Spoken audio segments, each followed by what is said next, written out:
Paul, you don't have to give like exact lifetime value in dollar amounts, but how long do people tend to stay in your programs? You know, You have a lot of sticky programs. I know you do. Yeah, well, unfortunately, at our gym, you know, we're at about 1,200 a lifetime value, which is kind of industry average, you know, because it's just.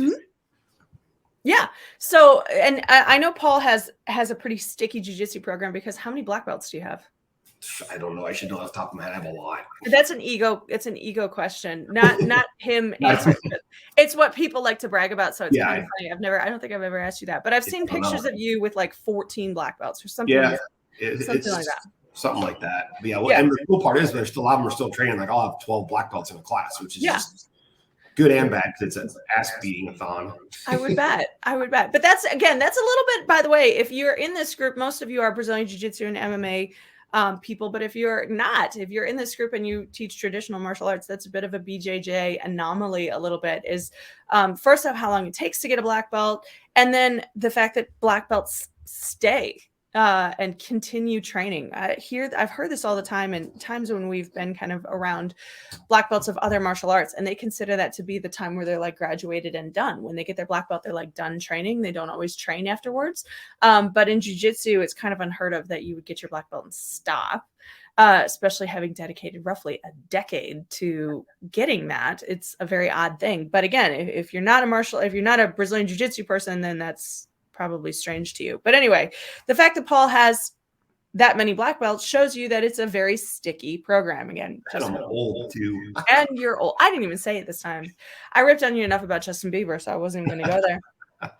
But yeah, so when you do that, you understand things. Now you can use industry average. You guys hear us use industry average all the time. So if your industry average was $1,200 per client, that would be, you know, in theory, that every person stays 1 year and you charge $100 a month. That's obviously not how it's much more complicated to get to that number than that, but you can kind of rationalize how that number would work in theory.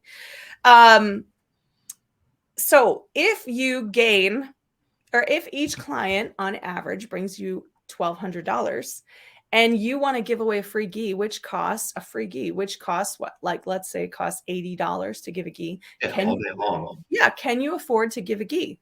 Yeah. A free gi. Absolutely. Because every time you put $80 out, you're going to get back $1,200. So you can just offset that very, very easily, and you're going to get $1,120. So you can absolutely afford to give that gi away. And if you're, I remember when we first started our academy and we were super broke, this kind of math was really, really scary because that first bill, you couldn't pay it anyway. So it was like, how do you even do that? But what we're trying to do here is get you to think a little bit more like a business. And this is really good timing, being that it's the start of Q2. Yeah. So where Paul always likes to emphasize that we need to be thinking of our companies, no matter the size of our companies, we need to be thinking of them like a Fortune 500 company, which I'm pretty sure was a social media post of yours like yesterday. I always say the same thing. It's true. Like that's how I started this call. Oh, did you? Yeah. I know. I was on it. Yeah. On all the quarters. It's like, but it's true though. It's like, you got to think about your numbers. Right. Absolutely. And some of those numbers, and some of the times when we're thinking about our companies as a Fortune 500 company, again, it is the metrics. We got to know where our numbers are, but it's also making decisions the way that companies would make decisions. We can't make decisions based on our gut, which is a big kicker for people who are starting small businesses.